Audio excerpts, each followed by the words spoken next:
नमस्ते। हमारे साप्ताहिक कार्यक्रम अशोक वानखेड़े साहब के साथ बातचीत में आपका स्वागत है।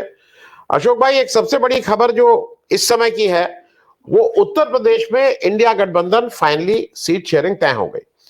हालांकि इसको लेके बहुत वो था। मैं पहला इनिशियल अपना एक रिएक्शन आपको बता दूं। मैं इस बार पूरी तरह से अखिलेश यादव के साथ खड़ा हुआ हूं, क्योंकि अखिलेश यादव अगर इतना प्रेशर नहीं डालते तो शायद अभी वो 2-4 दिन और टलता।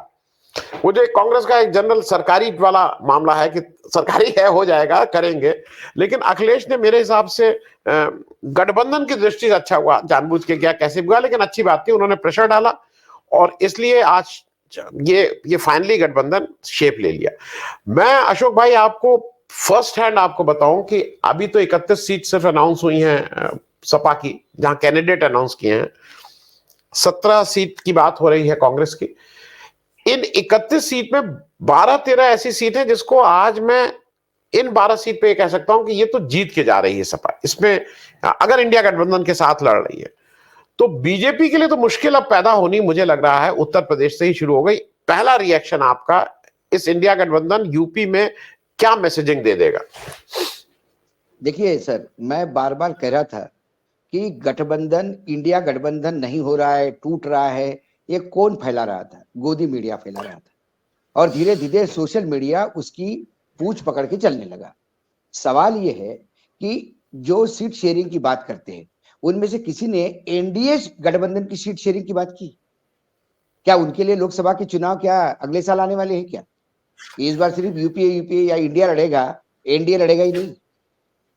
लोग कहते कि एनडीए में कोई मसला ही नहीं है। क्यों नहीं मसला है? महाराष्ट्र में देखिए, महाराष्ट्र में 20 सीट तो वो भी मांग रहा है अजित पवार, 20 सीट तो वो भी मांग रहा है 48 में से एकनाथ शिंदे, और बीजेपी भी 20-22 सीट पर लड़ने की बात कर रहे हैं। तो ये 63 सीटें कहां से लाएंगे? मसला तो वहां भी पैठ पड़ा हुआ है। वो कहता है कि शिवसेना की सारी सीटें मेरी, एकनाथ शिंदे कहते हैं, और अजित पवार कहते हैं कि भी जितनी सीटें हम लड़े थे एनसीपी की वो सारी सीटें मैं लड़ूंगा। तो फिर बीजेपी के लिए बचता क्या है वहां पे? वहां पे भी प्रॉब्लम है। क्या अपना दल 2 सीटों पे शांत रहने वाला है? वो भी टैक्टिक्स बना रहा है। क्या अपना दल ने कांग्रेस में फिलर्स नहीं भेजे थे? क्यों भेजे थे इंडिया गठबंधन में फिलर्स? क्योंकि अपना बार्गेनिंग पावर ऊपर करने के लिए। अब रही बात कि इसमें विलन कौन, हीरो कौन, सवाल ये है कि गठबंधन के नेताओं को, इंडिया गठबंधन के नेताओं को थोड़ा जबान पे कंट्रोल रखना चाहिए। कल आप फिर जब एक साथ लड़ रहे हो तो अभी तक जो आपने जो हवाबाजी की या जो बयानबाजी की, वही आपके सामने आईना लेके सामने आ रही है। जो मोदी जी के बयान उनके सामने आईना बन के सामने आते हैं। जो मोदी जी का गले में मफलर टांग के, वो जो गमछा टांग के बीजेपी भाजपाई हो रहे हैं, उनके अपने बयान जो मोदी जी के खिलाफ दिए वही आपके सामने आईना बन के सामने आते हैं।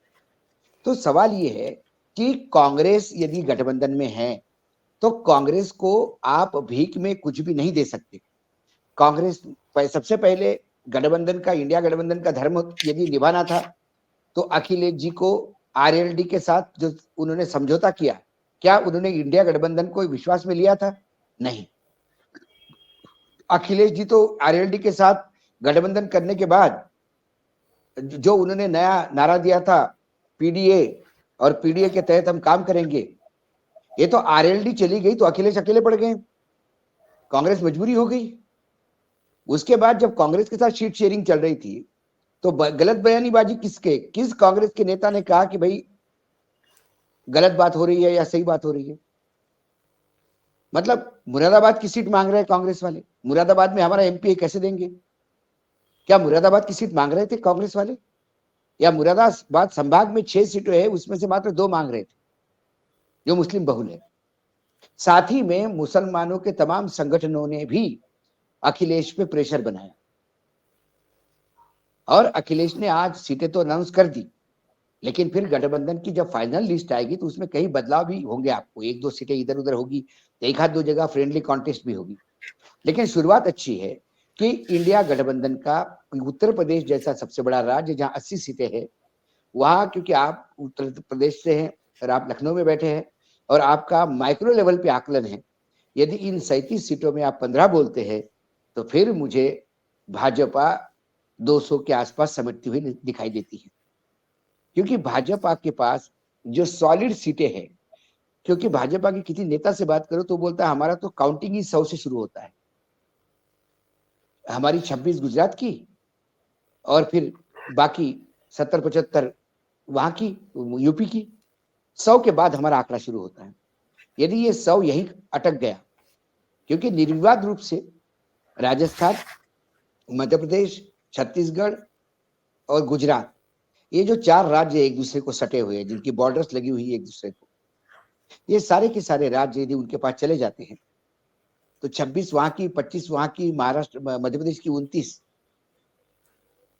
और छत्तीसगढ़ की, ये सीटें तो उनके पास है, पहले भी थी आज भी है, उसमें कुछ प्रॉब्लम नहीं होगी।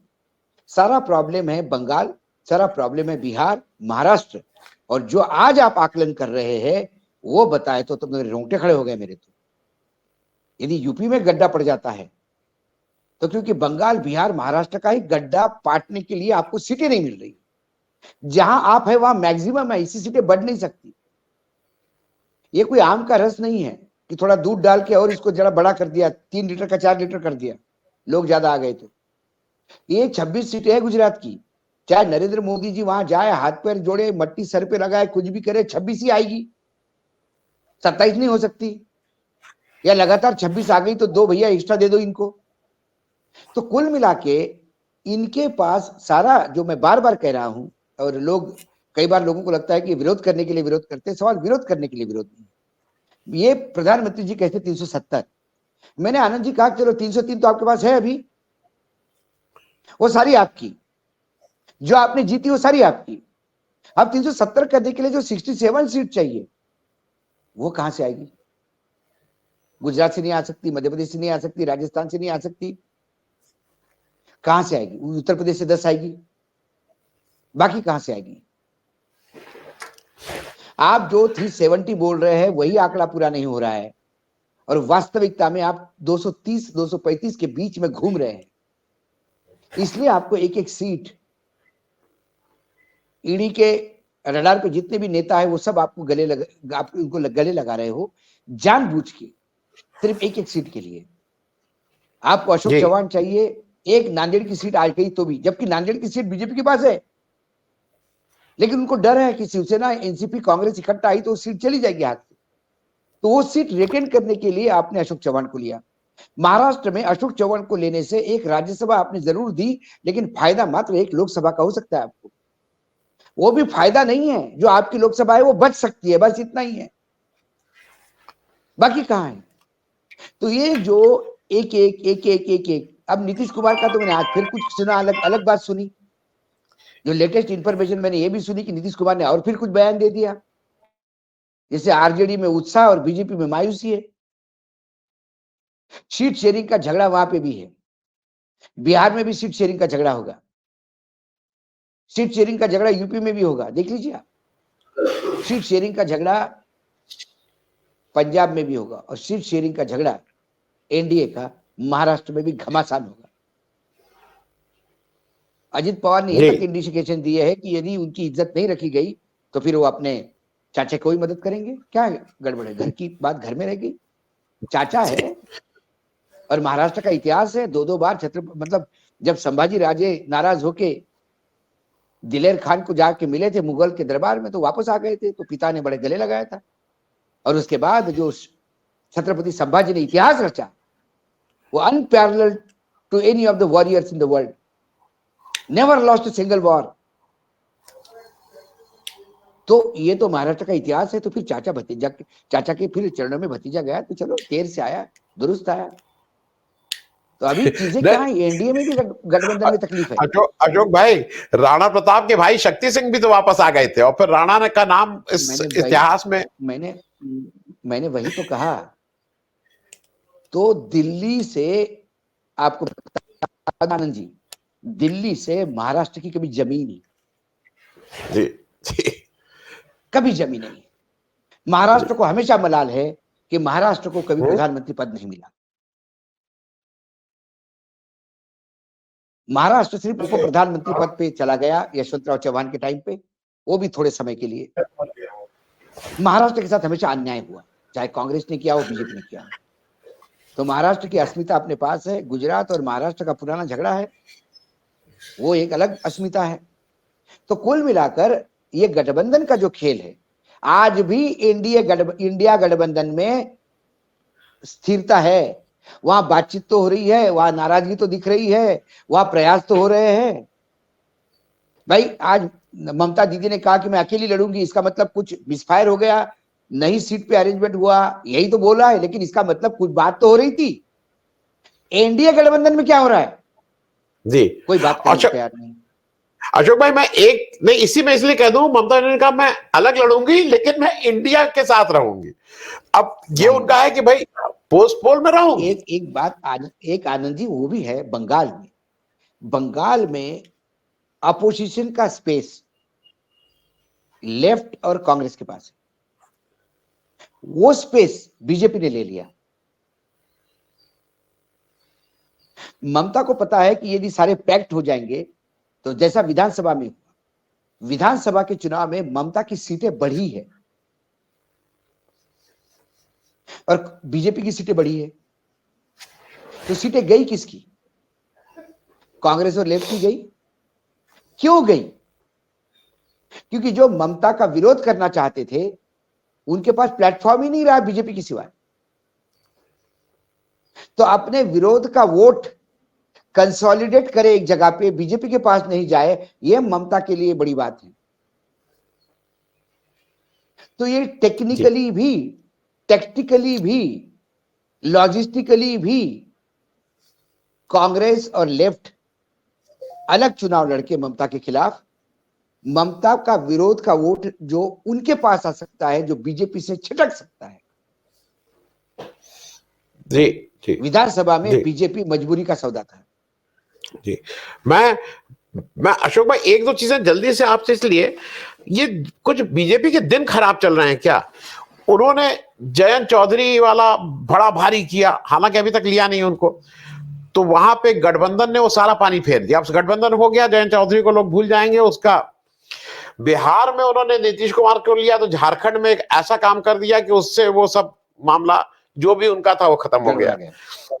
राम जन्मभूमि में शंकराचार्य जी ने बता दिया कि ये गैर धार्मिक काम है उनका, वो गड़बड़ हो गया। किसान आंदोलन, इलेक्टोरल बॉन्ड अलग ही चल रहा है।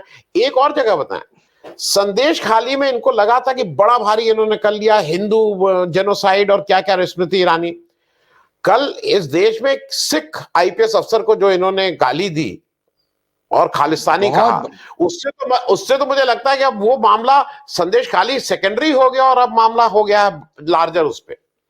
इस देश में के इतिहास में मुगलों के पहले से तुर्कों के जितने आक्रांता इस देश में आए, आनंद जी, गुजरात से नहीं आए। सारे आक्रांताओं को सबसे पहले अपने सीने पे लेने वाला ये पंजाब है। सबसे पहले भारत पे आक्रमण होता तो पंजाब पे होता। सबसे ज्यादा आक्रांताओं का हम महाराष्ट्र में तो बहुत नर्मदा पार करके बहुत पहाड़ियों में बड़े सुखी थे, लेकिन हर आक्रमण में पंजाब रौंदा गया है और पंजाब ने लड़ा है। पंजाब की शहादत है। आप सब भूल गए, गुरुवाणी भूल गए, पंजाब की शहादत को भूल गए। आज देश के सैन्य में कितने पंजाबी है वो भूल गए। आपको मात्र एक खालिस्तानी याद आ रहा है, एक भिंडरन वाला और उसका एक छोटा मूवमेंट, वो याद आ रहा है आपको। आपने उसको गुरु नानक की औलाद क्यों नहीं कहा? कैसा खालिस्तानी कहा? ये जो पगड़ी है ना, जट की सर पे बांधता है, वो सर पे कफन है इस देश की रक्षा करने के लिए। हम ग्रीन रिवॉल्यूशन की बात करते हैं, शर्म आनी चाहिए इन लोगों को। स्वामीनाथन जी को यदि आपने ग्रीन रिवॉल्यूशन के लिए भारत रत्न दिया, तो वो ग्रीन रिवॉल्यूशन स्वामीनाथन जी का यथार्थ के धरातल पे उतारने वाला कौन? पंजाब और हरियाणा का किसान? किसने किया? गुजरात में ग्रीन रिवॉल्यूशन हुआ क्या? कितने गुजराती आर्मी में हैं? एक महात्मा गांधी छोड़ा तो किसका शहादत का इतिहास है?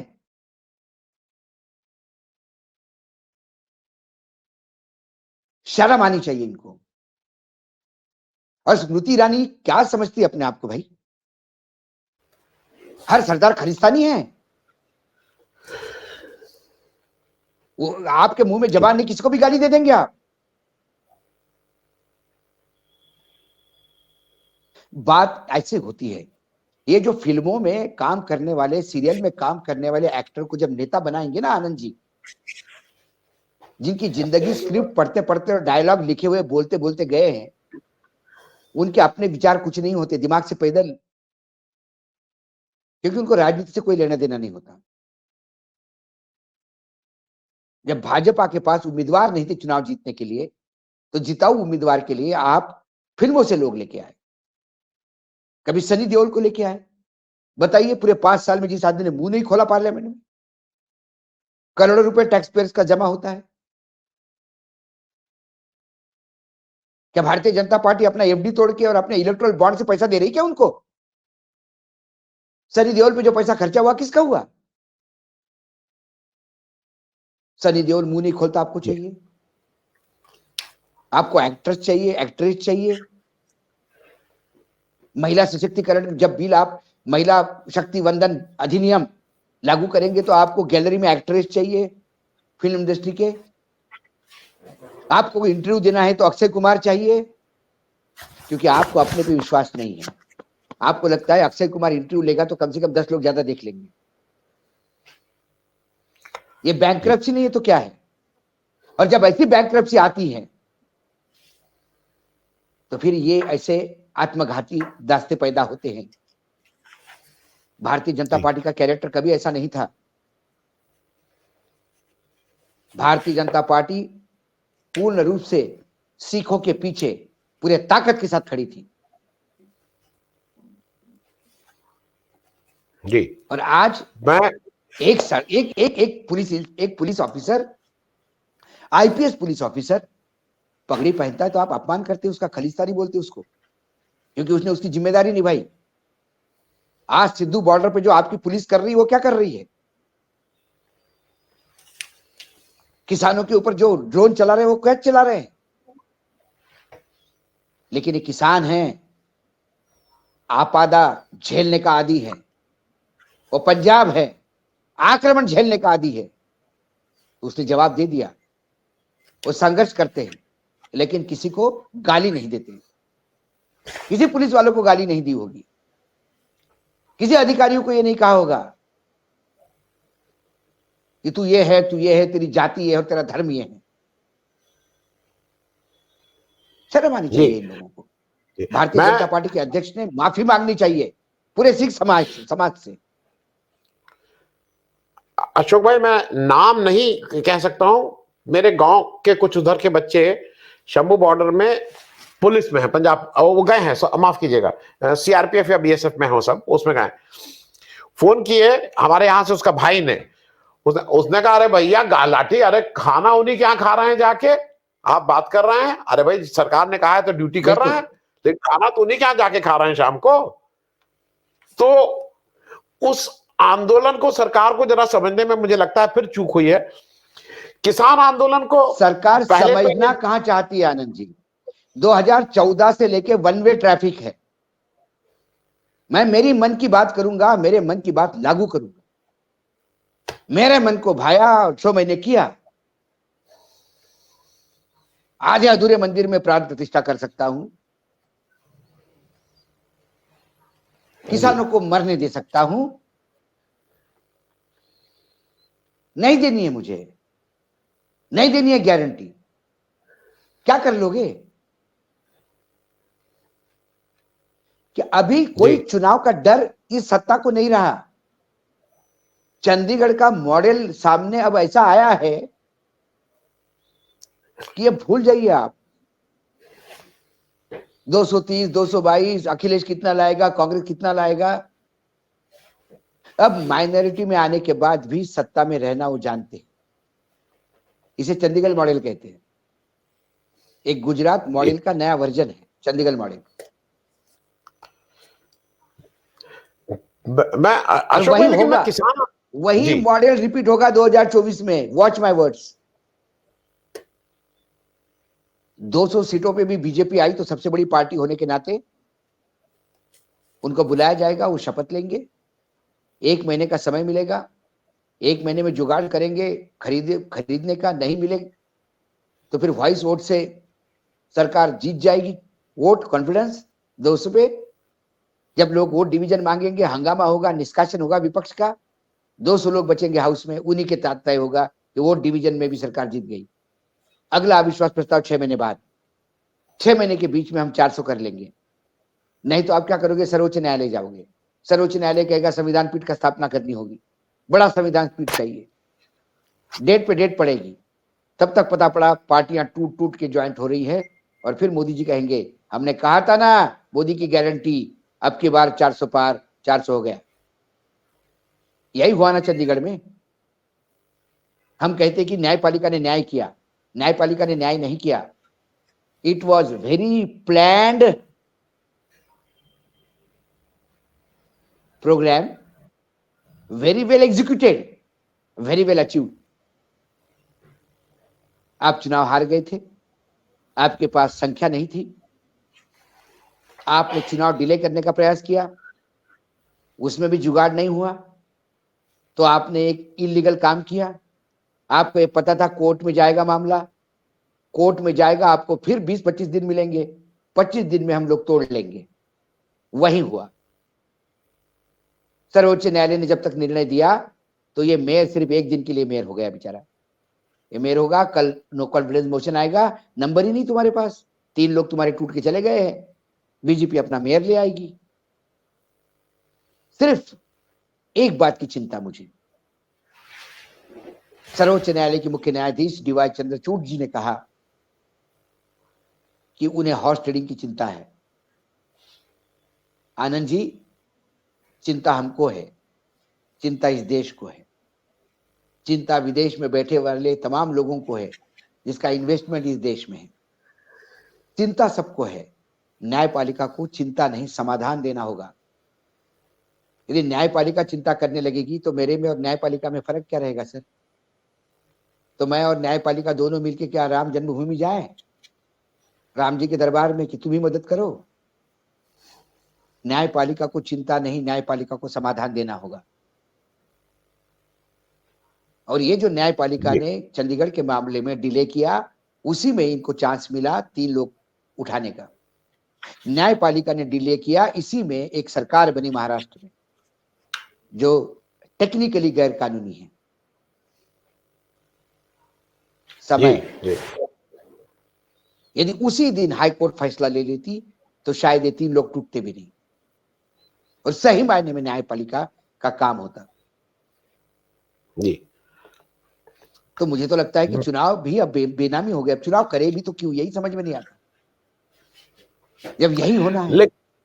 जी अशोक भाई, मैं बीच में आपको एक चीज पूछ रहा हूं, क्योंकि मैं थोड़ा ऐसा, ये किसान आंदोलन मुझे, क्योंकि इन्होंने किसान को पूरा बेवकूफ बनाने की कोशिश की, उसमें अलग अलग तरह के वो किए, फिर उनको बताया कैसे खेती करनी चाहिए, पीयूष गोयल समझा रहे थे कि कैसे खेती करनी चाहिए, हम आपकी खेती करवाएंगे। ये सब करने के बाद किसान तो डटा हुआ है इस बार, और जो बाकी नेता इधर उधर भटक रहे थे, आपको क्या लगता है? जो तीन बिल जो लाए थे, उसी बिल में से एक बिल कॉन्ट्रैक्ट फार्मिंग का था जी।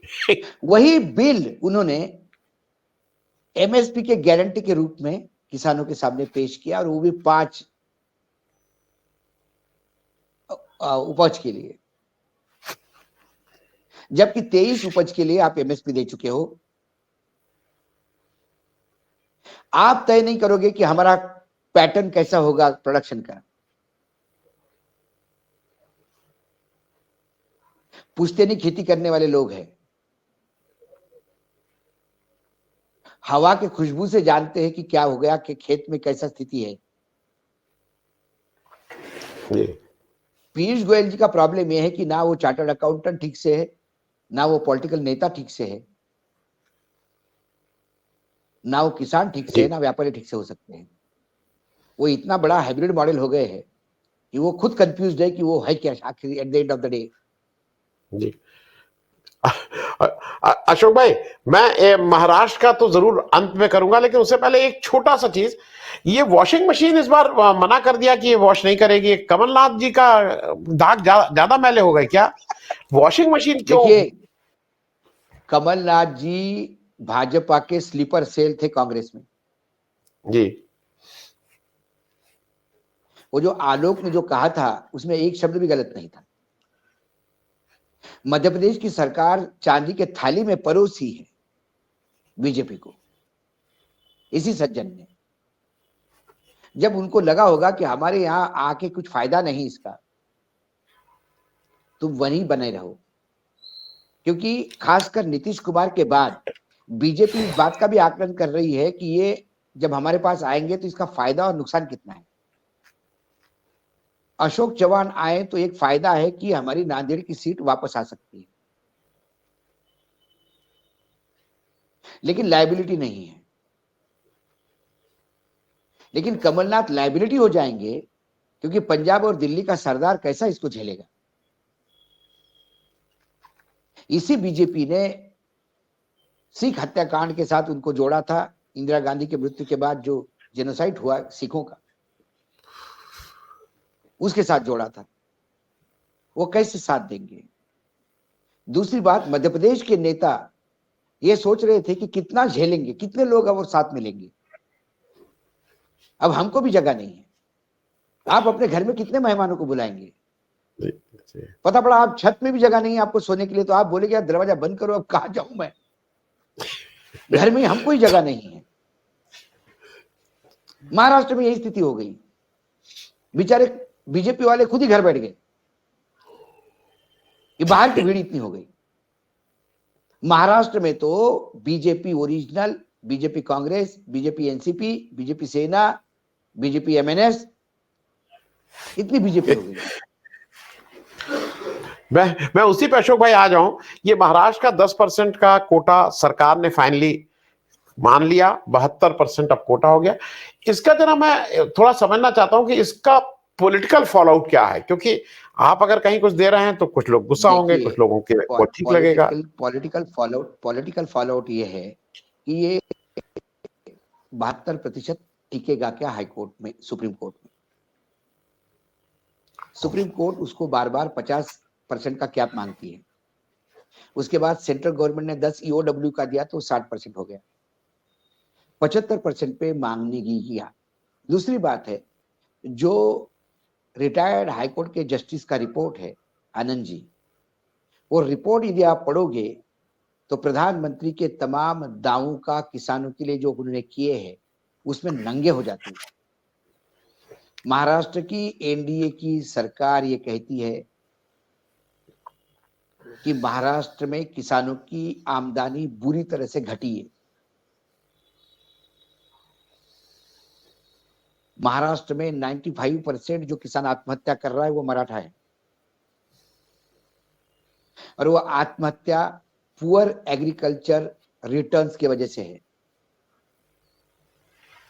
इसका मतलब आय दुगनी, यूरिया कोटेड, नीम कोटेड यूरिया, 6000 सम्मान, ये सब फेल हो गया महाराष्ट्र में। यदि महाराष्ट्र की गवर्नमेंट की रिपोर्ट कहती है कि महाराष्ट्र के किसानों की आमदनी पिछले 10 साल में लगातार घटी है। इसके बाद मराठों को जब आपने आरक्षण दिया तो अब सर्वोच्च न्यायालय से जब तक इस पर मोहर नहीं लगेगी तब तक ये अधूरा है। पिछले बार भी सर्वोच्च न्यायालय ने जो सर्वे हुए थे उसकी फाइंडिंग नहीं हुई। अब बताइए, दिसंबर 2023 में एक आयोग बना और उसने 1 करोड़ कुछ लाख घरों का सर्वे किया, और फरवरी में रिपोर्ट दे दी, 2 महीने में। कोई लॉजिस्टिक भी तो होता है।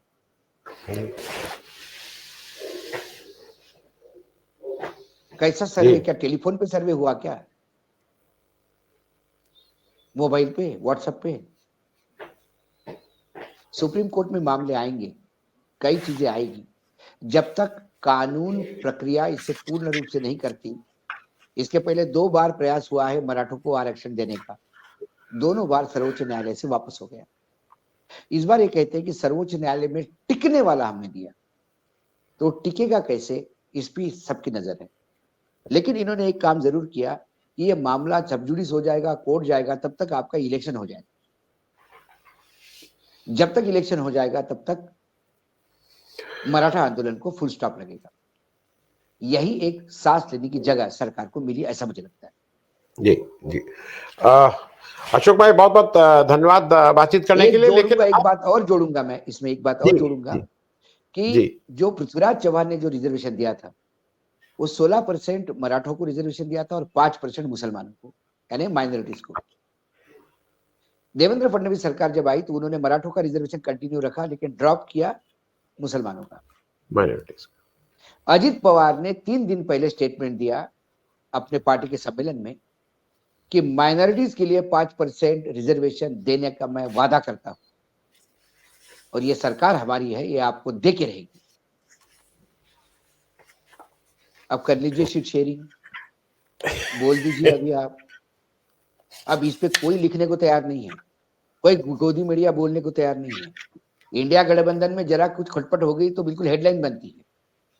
और अजित पवार उप मुख्यमंत्री, महाराष्ट्र एनसीपी, अपना अजित पवार गुट के नेता जो वर्चुअली महाराष्ट्र का पॉलिटिक्स डोमिनेट कर रहे हैं अभी सत्ता पक्ष में, उन्होंने कहा कि मैं वादा करता हूं कि मैं अल्पसंख्यकों को 5% रिजर्वेशन दूंगा और मेरे होते हुए ये बिल्कुल हो जाएगा। अब जवाब दे बीजेपी, फडणवीस साहब जो बोले इस पे, या अजित पवार बोले कि मैं नालायक हूं, मैं गलत बोला, माफी चाहता हूं, हवाबाजी करी, नहीं दे पाऊंगा जी, बोले जी, सब जी। हमाम में नंगे हैं। हमारे लिए तो बीजेपी क्या, कांग्रेस क्या, हम तो सभी के देखते हैं। हमारा चश्मा बड़ा साफ है, किसी का संघी चश्मा है तो किसी का कांग्रेसी चश्मा है, किसी का लेफ्ट का है तो किसी का राइट का है, यही फर्क है। और शायद अशोक भाई इसीलिए ये भी दिक्कत रहती है कि हर एक आदमी को दिक्कत है हम लोगों से। मतलब चाहे आप इधर जाइए तो ये को भी दिक्कत, उधर जाइए अच्छे पत्रकार सिर्फ जनता के मित्र होते हैं। अच्छे पत्रकार किसी भी पॉलिटिकल विचारधारा के मित्र नहीं होते। यही पत्रकारिता है, यही हमने सीनियर से सीखी है और यही हम कर रहे हैं। बहुत बहुत धन्यवाद अशोक भाई। और मुझे लगता है कि अब चीजें इंटेंस होती जाएंगी ज्यादा, क्योंकि अब फॉर्मलाइज हो रही हैं चीजें, तो दिखने भी लगा है। मैं उत्तर प्रदेश का अपनी बात कह दूं, मैं भी, मुझे लगता था कि हतोत्साहित था, नहीं हुआ है। लेकिन जैसे ये हुआ है और जो सीटों के नाम आ रहे हैं, मैं नाम एक नाम मैं पढ़ सकता हूं और उस पे एक एनालिसिस हम लोग अलग से कर लेंगे किसी दिन कि उत्तर प्रदेश में अभी की स्थिति क्या है। थैंक यू सो मच, बहुत बहुत धन्यवाद ज्वाइन करने के लिए।